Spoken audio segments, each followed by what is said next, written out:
Hello students, in the last video lecture we have discussed about a reflection of light and the laws of reflection. Let us discuss the different type of reflection. So there are two kind of reflections which we see. One is regular reflection. What do you mean by that? If rays of light striking a smooth surface,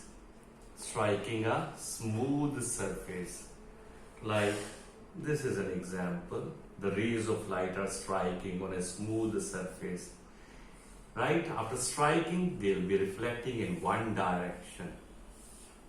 And this kind of reflection is called as a regular reflection. So this kind of reflection always gives a very dazzling kind of a light. So if you want a dazzling kind of a light reflection, that means you have to use a smooth surface which always produces rays in a particular direction. If the surface is not smooth, it is rough, in that case what will happen? The rays of light will go in different direction, and it is going to produce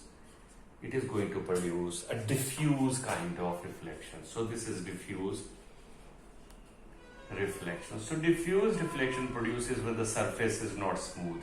It is not going to give you a dazzling, a very bright kind of a light. Remember that. So these are two ways to understand different kind of reflection. Let us go ahead and understand a word called image. As we have understood the object, let us understand the term image. What is image? Wherever there is an object in reflection of light, there is going to be image of light which is going to produce. So what is the image? Image is a point where two reflected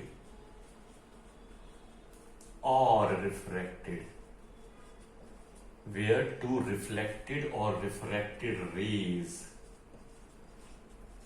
meet, or you can say actually meet, or appears to meet.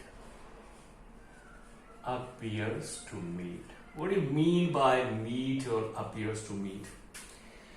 This is definition which is of 1 mark, but let us understand the concept.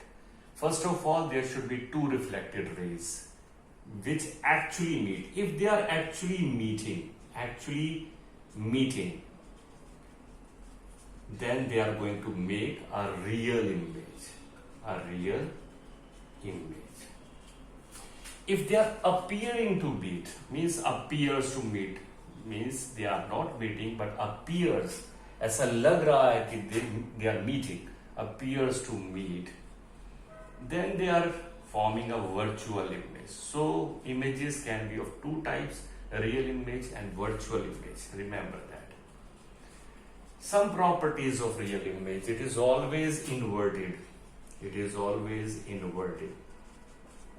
Remember, inverted, so below the principal, it will always come below the principal axis.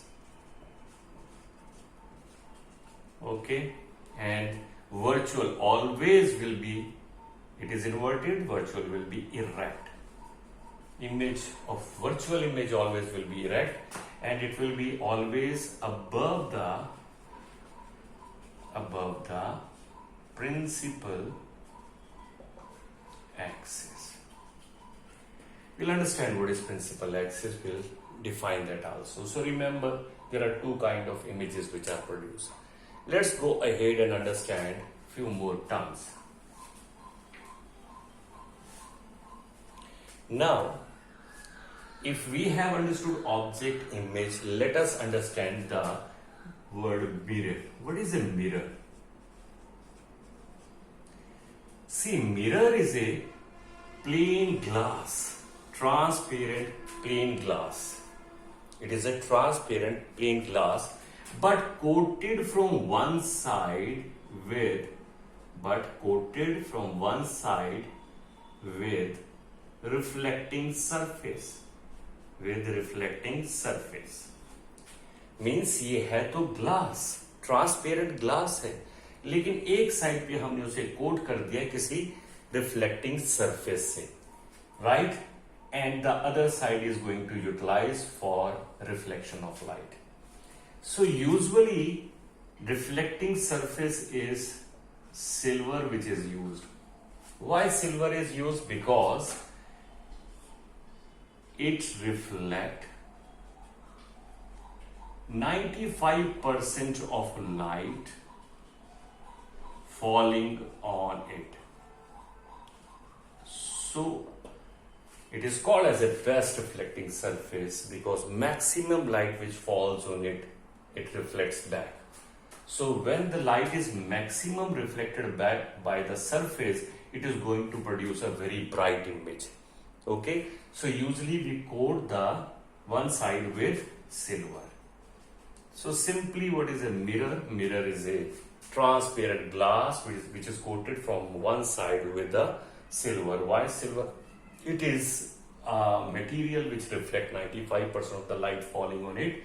It's the best reflecting surface. That is why silver is being utilized. Now this kind of a mirror is called as a plane mirror. Plane mirror, which actually usually we utilize for looking at our images in the dressing tables. It is being placed, even in the bathrooms it is placed. It's a plane mirror. But there are spherical mirrors also. What do you mean by spherical mirror? Let us understand the word sphere. There is a circle and there is a sphere. As such, there is no difference in this kind of a diagram because it is two-dimensional, cannot suggest it. But if we try to make it, we only can try, we cannot make it three-dimensional. So in that case, in a circle, every portion of this circle is touching the ground. But if we talk about a sphere, only a small portion of the sphere will be touching the ground. Rest will be actually extended in the atmosphere. So means this is a small portion which is touching. This kind of a three-dimensional structure is called as sphere. So for understanding spherical mirror, we have to understand the sphere also. So let's remove this circle. This is to understand only the difference between the circle and the sphere. Now sphere have two parts. One is inward bended part. This is inward bend part. Yeah, bended part. Right? This one is inward bended part. And this one is the outward protruded part. This is outward protruded part, right? But both are the part of the sphere. Now inward bended part of the sphere, this is inward bended part of the sphere, used for reflection of light. Reflection of light is called concave mirror. Okay, and outward protruded part of the sphere used for reflection of light is called as convex mirror. So outward protruded part किसका? Of the sphere used for reflection of light. Reflection of light is called convex mirror. Correct? I hope you have understood. Let us have a small removal of some part. Now, these are two parts of the sphere. Always remember, now we have a mirror, so we have a reflecting surface on one side. Try to Now quote on the right side to every mirror. That will not create any confusion to understand. So these are two mirrors of the sphere. This is convex mirror. So light will, this is a reflecting surface, this is a coating surface. This is convex mirror and this is concave mirror. You can also understand it by taking a spoon. The spoon, inward bended part of the spoon is concave. The outward, ulta kar lijiye, outward protruded part of the spoon, that is convex. I hope you have understood. Three mirrors we have discussed. One is the plane mirror, and then concave and convex mirror. Together they are part of the sphere, so that's why they are called as spherical mirrors. Spherical mirrors. So always quote from the right side. I'm telling you, that will make this making of ray diagrams very easy. Otherwise there will be a confusion. So before going through this, you should remember concave, plane, convex mirror. Okay. Now if it is clear, let us go ahead and understand few terms. If I make a concave mirror, this is a concave mirror, any mirror. I'm taking an example of one mirror, you can take example of any mirror. The center of the mirror is called as pole.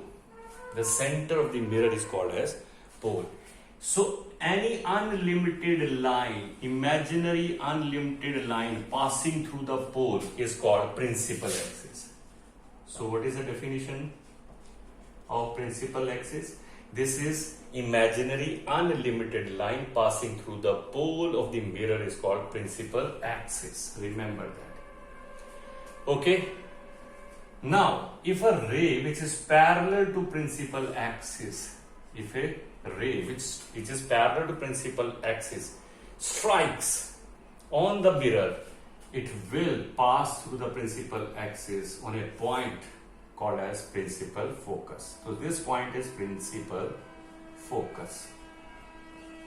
So what is principal focus? A ray which is parallel to principal axis, after reflection passes on the principal axis, that point where it passes is called principal focus.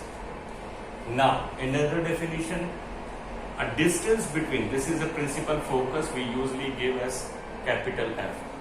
This is pole, you can give the symbol capital P. The distance between the pole and the principal focus is called as focal length. So small f is for focal length. Focal length. Okay, these are the definition you should understand. Now if I complete this sphere, now there is a center of this sphere. The center of the sphere to which mirror is a part. Center of the sphere to which mirror is a part. That's very important. Mirror जो है उस sphere का part होना चाहिए. Remember that.